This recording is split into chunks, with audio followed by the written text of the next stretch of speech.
2023 Money in the Bank review in 5 minutes or less. Okay. This is from the O2 Arena in London. July 1st was this pay-per-view.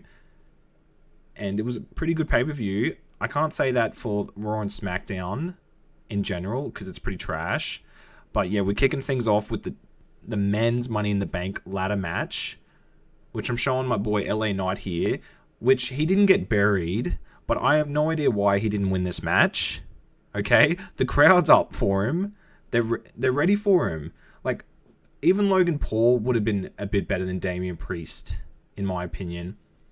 Like, it was a very good match. Priest winning was a surprise, but I just don't see what's there to gain from having Priest win. Like, it's just more stuff to build with the Judgment Day, more conflict and more things like that. I don't really see, like, what was the point in that?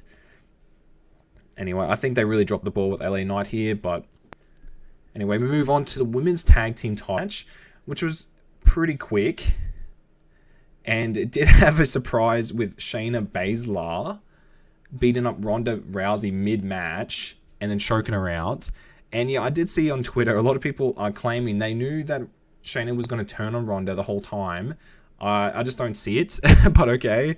Belts, and we saw Gunther take on Riddle, and Gunther got him by submission. Okay, and we also saw Drew McIntyre come back.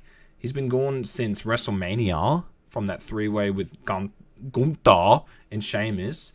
And yeah, it's nice to see him back. A nice big pop in London.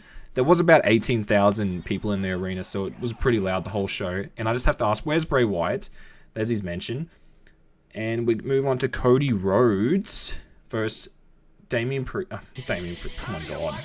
Cody Rhodes versus Dominic Mysterio. And there was a nice little homage to Hardcore Holly there with that Alabama Slammer. Not much to really say with this one. Cody got the win. Obviously, he's going to be facing Brock at SummerSlam. Moving on to, for some reason, announced Bayley in Judgment Day, and it was quite the botch.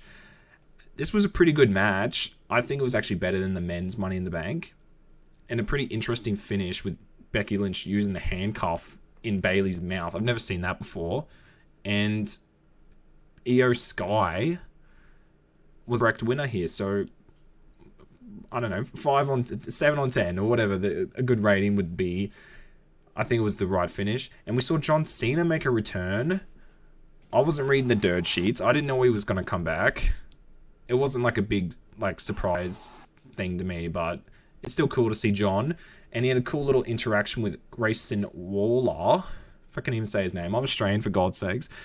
And Cena hits him with the FU. It was very, very good segment.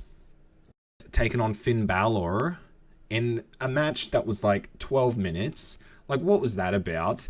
Why didn't they get more time than that? Like, we saw Kenny and Ospreay have like a insane 7-star match that went on like nearly an hour. These guys can do the same. They had the Priest spot where he came out midway through to like maybe cash in. I didn't get it.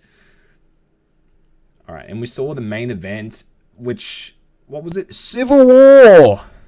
Civil War, as what they kept saying on SmackDown. We saw the Usos taking on Roman and Solo in a pretty good match. The crowd was pretty invested. There was a lot of super kicks. A bit too many for my taste. And if another person says this is cinema again, oh my god, I'm going to scream. But it was a great match and great finish. There was the false finish where Roman speared Jay out of his shoes. And yeah, I thought that was the finish, but it wasn't. And what is the go with, like, Umaga did this, Solo Sikoa did this, the spot where they jump from the announce table to the other announce table or off the barricade, they always miss. I hate the spot. I'm sick of seeing it. But anyway, it's a great match. Pretty good show. Would recommend it.